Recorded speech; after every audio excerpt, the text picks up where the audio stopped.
ભારતની રાષ્ટ્રીય રમત હોકી હોવા છતાં પણ આજનો યુવાધન ક્રિકેટ પાછળ ઘેલો બન્યો છે.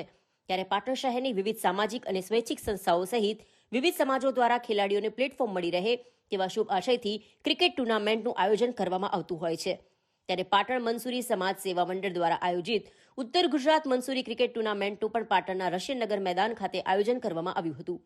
આ ટુર્નામેન્ટમાં ઉત્તર ગુજરાતની મનસુરી સમાજની કુલ 8 ટીમોએ ભાગ લીધો હતો. જે ટુર્નામેન્ટ 25 અને 26 જાન્યુઆરી એમ 2 દિવસ રમાઈ હતી. તેમાં 26 જાન્યુઆરીના રોજ ફાઇનલ મેચ યોજાઈ હતી, જેમાં વિશ્વાસ 11 ખેરાલુ અને શેરખાન 11 સિદ્ધપુર વચ્ચે ફાઇનલ મેચ યોજાઈ હતી. ત્યારે ફાઇનલ મેચમાં પ્રથમ બેટિંગ કરતા શેરખાન 11 સિદ્ધપુરે 105 રનનો ટાર્ગેટ આપ્યો હતો. તેના જવાબમાં વિશ્વાસ 11 ખેરાલુએ 7 ઓવર અને 2 બોલમાં રોમાંચક વિજય મેળવ્યો હતો. ટ્રોફી એનાયત કરવા માટે સ્ટેજ પર મુખ્ય મહેમાન તરીકે પાટણ નગરપાલિકાના પ્રમુખ હિરલબેન પરમાર, પાટણના નામાંકિત doctor Javed Mansuri, ward number 10ના જાગૃત કોર્પોરેટર સમીમ બાનુ સુમરા પણ ઉપસ્થિત રહ્યા હતા.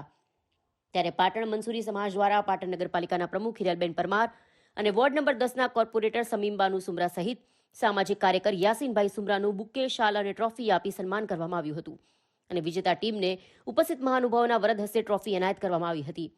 ટુર્નામેન્ટમાં man of the match Sherkhan 11 સિદ્ધપુરના નિશાર મંસૂરીને ટ્રોફી તેમજ રોકડ પુરસ્કાર આપવામાં આવ્યું હતું અને બીજી ટીમના ખેલાડી રાહિલ મંસૂરીને પણ મેન ઓફ ધ મેચની ટ્રોફી અને પુરસ્કાર એનાયત કરવામાં આવ્યું હતું. આ સમગ્ર ટુર્નામેન્ટનું આયોજન મંસૂરી ઇમરાન અને એજાજ મંસૂરી દ્વારા કરવામાં આવ્યું હતું.